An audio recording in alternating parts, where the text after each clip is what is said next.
mamamatay ang kinakapatid ko? No one is dying dahil wala namang sakit si Bridget. At bakit ka pumayag na makipagsabwatan sa kanya? Dahil ba may relasyon kayong dalawa? Yun ang pagkakamali ko. Dinigay ko sa alanganin ng lisensya ko. Kaya ngayon sinabi ko na sa'yo yung totoo. Sana tuparin mo rin pangako mo na hindi mo ko didemanda. Sising-sisi ako na nagtiwala ako kay Bridget, Marisa.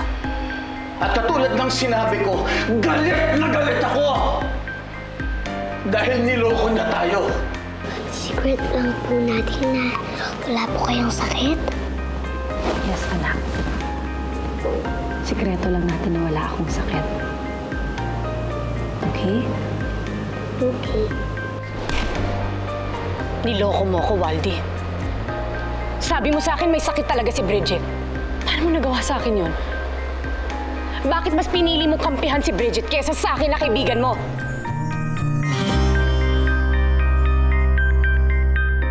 Nakausap ko na ang doktor ni Bridget. Sinabi niya sa akin na alam mong wala talagang sakit si Bridget. Pero ibang sinabi mo. Sinuhulang ka ba ni Bridget para wag sabihin sa akin ang totoo? Hindi, Ellery. Walang kinalaman si Bridget dito. Pwes, ano ang dahilan mo? Akala ko kaibigan kita, Waldy. I am your friend, Ellery. Kung kaibigan mo ako, hindi mo ako lolokohin ng ganito. Ellery.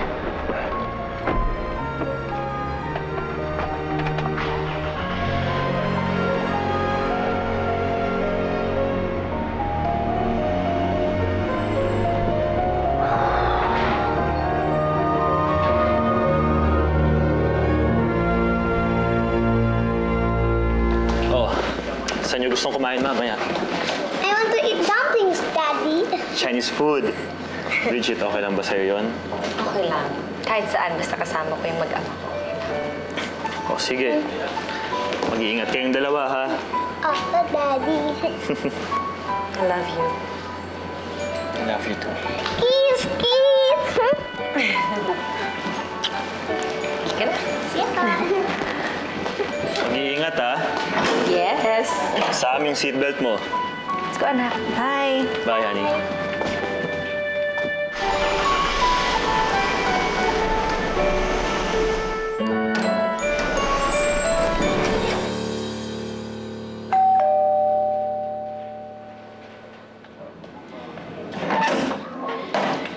Oh, Ellery. Si Bridget, Jonas. Kaalis lang. Kailangan namin mag-usap eh. Magbabanding silang dalawang mag-ina. Gustong samantalahin ni Bridget yung oras habang meron pang... Walang sakit si Bridget, Jonas. Ano? Nagpapanggap lang siya na may sakit siya. Niloloko niya tayong lahat.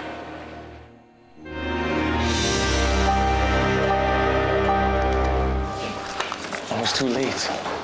Alam na pala ni Ellery ang totoo. Ikaw kasi. Ano ako? Ikaw nagsabi sa akin maglihim ako sa kanya. Binigyan lang kita ng options, pare. Ikaw pa rin ang gagawa ng mga desisyon mo. Pero alam mo, huwag na tayo magsisiyan. Hindi ko naman kasalanan na madaldal ako eh. Pinaglihi ako sa pet ng manok eh. Ano? Wala. Ikaw kasi, napakadami ng opportunity para masabi mo kay Ellery para makapagtapat ka. Pero ano, hindi mo magawa. Ay, sigurado ka ba talagang babae ang gusto mo? Baka medyo na-release ka na. Babae ang gusto ko at si Ellery yun, pare. Ba't mo tinanong kanya kanina? Kung bakit nagawa mo magsinungaling sa kanya? Bakit di yan sinabi mo? Di sana naintindihan ka. Baka hindi pa siya nag-aalis sa'yo. Ang hina mo kasi, pare.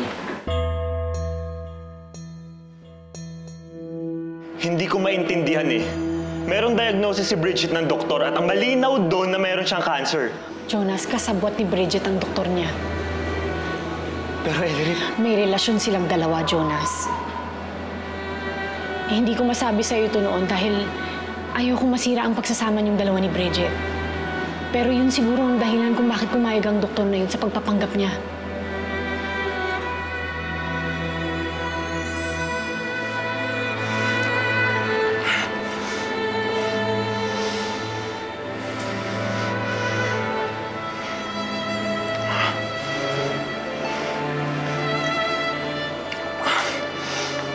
Hindi niya sinasagot yung telepono niya.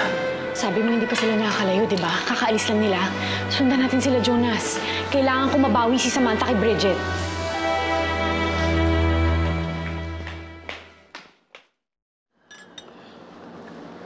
Oh, Mel. Pakisabi nga kay Mike maglabas ng cake dito, ha? Yes, ma'am. Yes, I like ice cream, Lola. Oh, ayan, narinig mo. Gusto ng apo ko ng ice cream, ha? Okay, magdala kayo dito. Tita, antayin mo nang pinapalabas.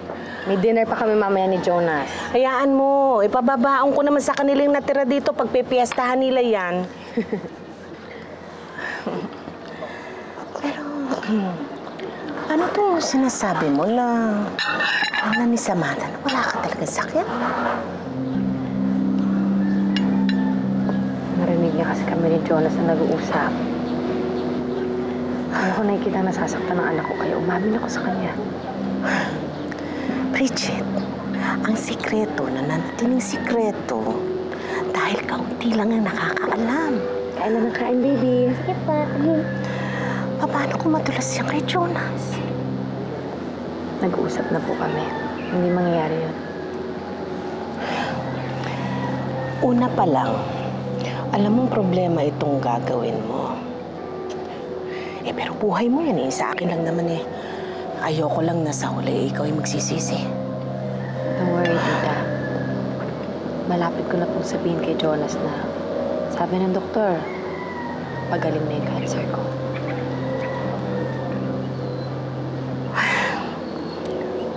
Sige pa. Masarap. Ha? It's good.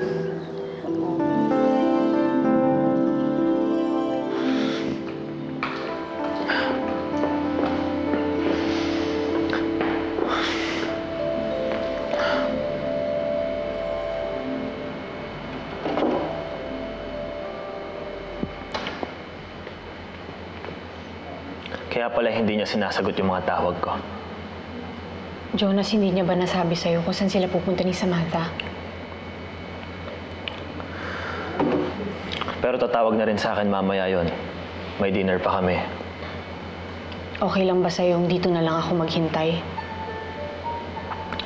Hindi ko na kasi pwedeng ipagpaliban yung pakikipag-usap ko sa kanya eh.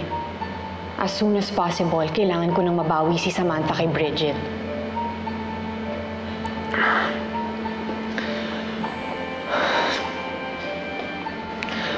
Paano niya nagawang magsinungaling sa atin ng ganito? Paano niya nagawang lokohin tayong lahat? Dahil sa anak ko, Jonas. Alam ni Bridget na kahit anong gawin niya, hindi niya makukuha si Samantha sa akin. Kaya siguro nag-resort siya sa ganito. Ellery, wala nga siyang sakit. Pero she's still sick. Hindi to gagawin ng isang taong nasa matinong pag-iisip. At nagkaroon pa siya ng affair dun sa doktor niya. To think na handa na akong ibigay yung buong pagmamahal ko sa kanya. Pinagplanuhan niya ang lahat ng to, Jonas. Hindi ko mapapatawad si Bridget sa ginawa niyang to. Oy, nakakarami na tayo ha. Baka mamaya hindi ka na naman makapag-drive niyan. Kaya ko pa, pare. Order ka pang isang bakit, ha? Bakit? Oo nga, kaya order ka pang isa. Ako na lang. Sira. Tinatanong ko kung bakit natin kailangan maglasing ngayon. Sige, kung ayaw mo akong sabayan, ako na lang iinom. Hoy, kung inaakala mo na imamouth-to-mouth kita pag nalunod ko sa beer, hindi. Kaya wag mong damdamin yung nangyari sa inyo ni Ellery. Ano mo, tama ka, pare. Nanin ko. Torpe ako. I should have told her na mahal ko siya. Tama. Oh, jingle bells. Hindi. Pupuntaan ko si Ellery. I need to tell her na mahal ko siya.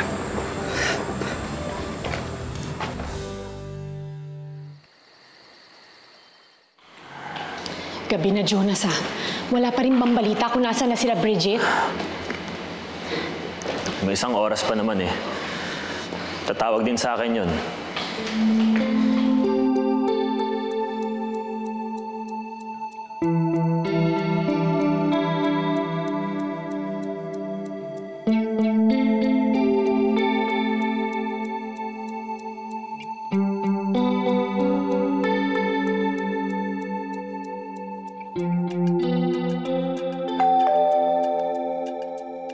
Baka yan na sila.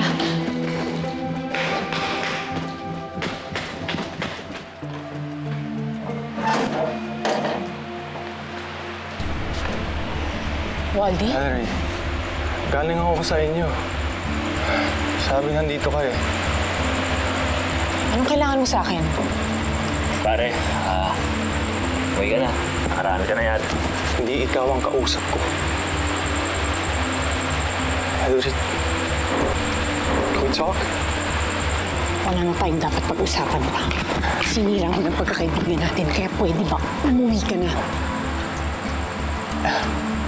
Ganito. Mahal mo ko?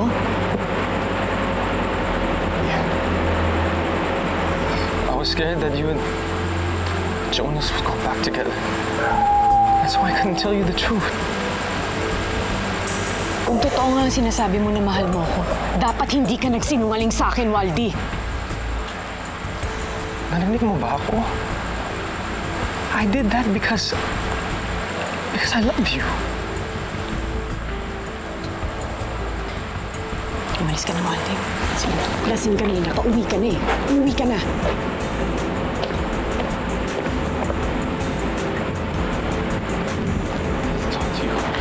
Umuwi ka na, Waldy! Pare, hindi mo ba naririnig? Di ba sabi umuwi ka na? Jonas! Waldy!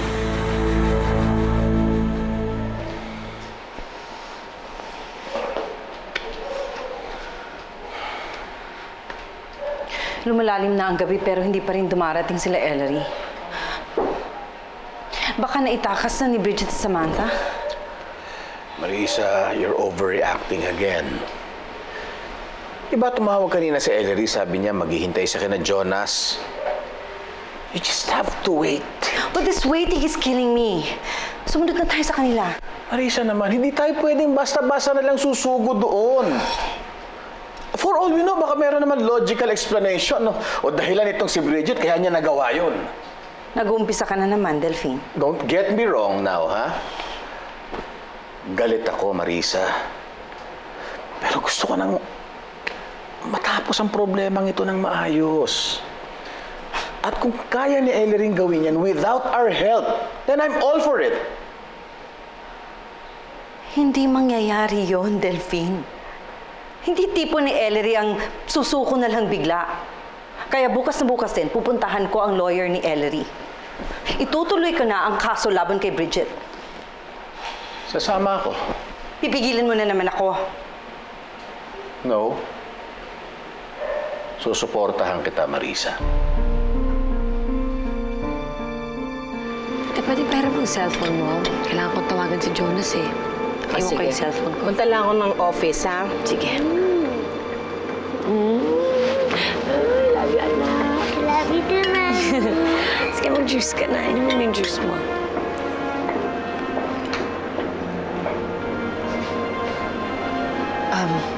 Anak? Bakit po? Puntahan mo ang lola mo. Hakunin mo na yung cellphone na hinihingi ko. Sige po.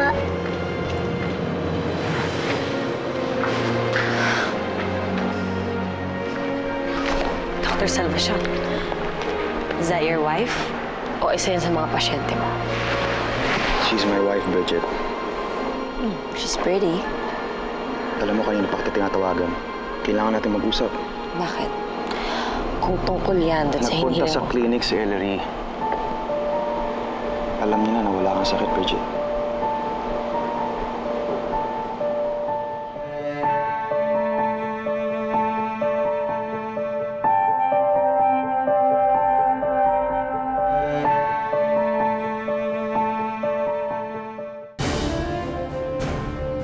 Umuwi ka na, Waldy!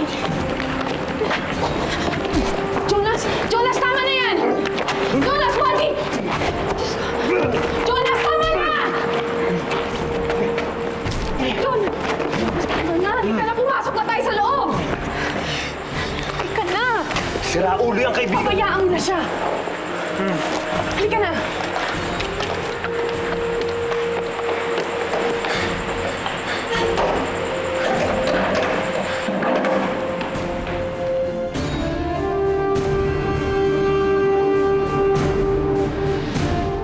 Mommy, Mommy, Mommy. Baka hinihintay na tayo ni Daddy? Di pa po ba tayo uuwi? Anak, sandali lang ha. Mag-usap lang kami ng lola mo. Ha? Maghintay ka lang sandali. Akala ko ba hawak mo sa leeg yung doktor na yon, ha? Bakit nilabas yung sikreto mo? Tita Laila, wala namang nangyari sa amin. Wala akong pinanghahawakan.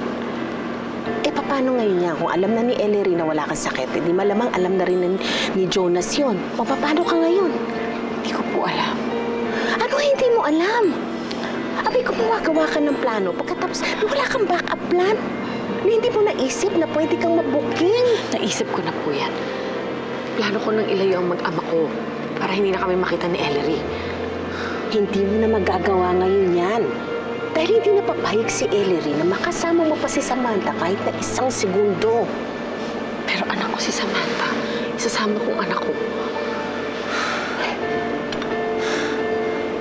Mommy! Ano ba, anak? Di ba sinabi ko sandali lang? Sorry po, Mommy. Di ko po kasi alam kung saan yung CR. Kaya huwag na po kayong magalit sa akin. Sorry, anak, ha? I'm sorry. Ayoko lang kasi mawala ka sa akin. O siya, sige. Halika na. Ang lola na magdadala sa'yo. Mo pati bata. Sakit ang ulo mo. Come, sweetheart. Okay pa.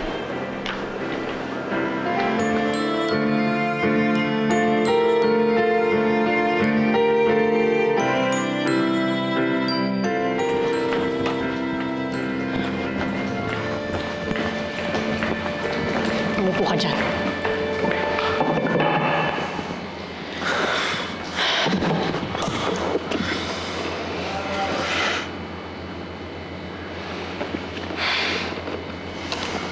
Kahit kailan ba, hindi mo alam na may gusto sa'yo si Waldy?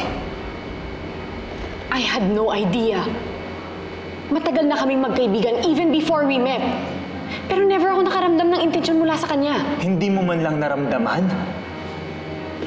Mas importante sa akin na mabawi ko ang anak ko kesa isipin ko si Waldy Jonas. 8 ng gabi yung dinner niyo, di ba? Bakit hanggang ngayon hindi ka pa kinukontak ni Bridget?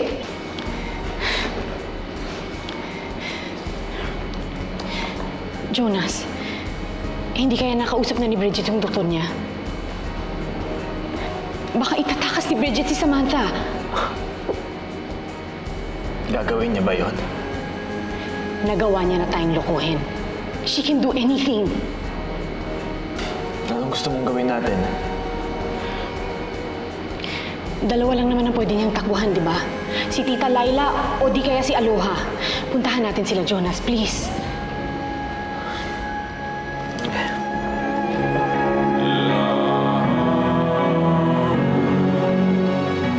Paano yan? Uuwi ka pa ba kay Jonas? Gayong alam mo, baka alam na niyan ang sikreto mo. Tita, asawa ko po si Jonas. Kahit magalit pa siya sa akin, hindi ako papayag na wala siya sa akin. Kakausapin ko siya, siguro naman maiintindihan niya po ako ba't ko nagawa yun. Yun ay kung maiintindihan ka pa rin niya. Eh, paano kung hindi? Paano na itong bata? Ha? Sa akin lang ang anak ko. Ay, paano pagdating mo doon sa bahay? Nag-iintay na si Ellery. Oh, sabi mo, hindi mo na ibibigay ang bata. Aba, itodo mo na, ilayo mo na yan si Samantha kay Ellery. Pero hindi ko po kayang iwanan ng asawa ko. Bridget, kailangan mo mamili. Asawa mo o anak mo. Isa lang sa kanila makukuha mo. Yun eh, kung sineswerte ka pa.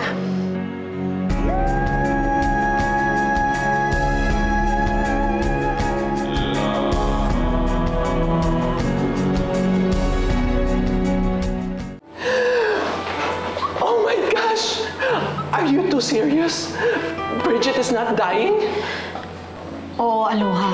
Kaya kung alam mo kung nasan si Bridget, sabihin mo naman sa amin, no? Kailangan namin siyang makausap. Ay, sorry hindi ko alam eh. Baka naman pinagtatakpan mo lang yung kaibigan mo. Of course not, Papa Jonas.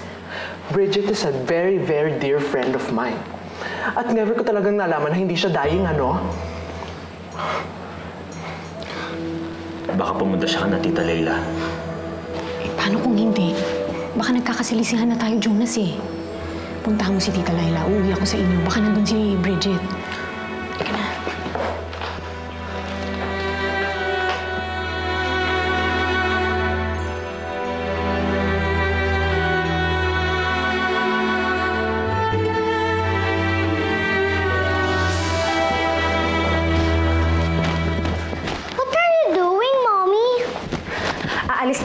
magbabakasyon tayo. Alis po tayo? Pero paano na po yung school ko? Anak, pwede ka naman mag-aral dun sa pupuntahan natin eh. Pero Mommy, ayokong iwan pa yung mga friends ko. Bakit po ba tayo alis? Anak, kukunin ka na sa akin ni Ellery. Ayaw mo mangyari yun, di ba? Opo, kasama po ba natin aalis si Daddy? Susunod na lang ang daddy mo, ha? Mabuti pa magdadali dyan tayo. Kunin mo naman yung mga sapatos mo, please. Sige po.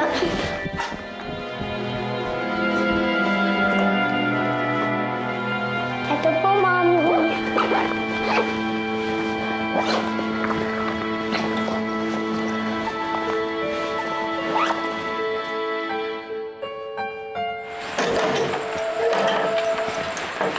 Wait lang po, Mommy. Naiwan ko pa yung mga dolls ko sa loob ng room. Anak, pwede bang balikan na lang natin yun? Hindi ko po kaya silang pwedeng iwan, Mommy. Anak! Samantha! Anak, bilisan mo, ha?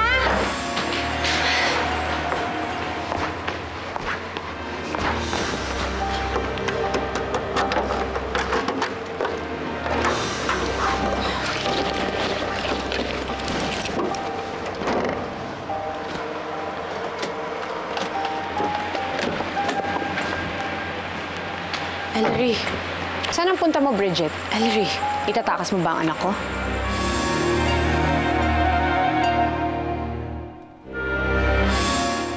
Bakit ko naman itatakas si Sam?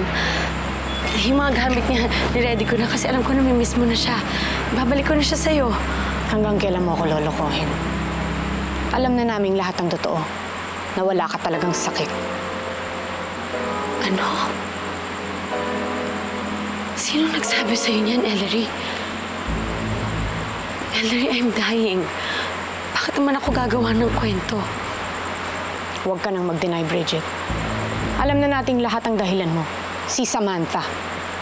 You can't accept the fact na ako ang totoong mami niya, kaya gusto mo siyang agawin sa akin. I know for a fact na ikaw ang mami ni Samantha. Tatawagin ko siya para malaman mo nagsasabi ako ng totoo. Aray ko, nasasaktan ako, Ellery. Tapos na ang pagpapanggap mo, Bridget. Alam na naming lahat ang totoo. Ako, si Mommy at si Daddy, at si Jonas. Sinabi mo sa kanilang wala akong sakit? How dare you lie to my husband? No, Bridget. How dare you lie to me?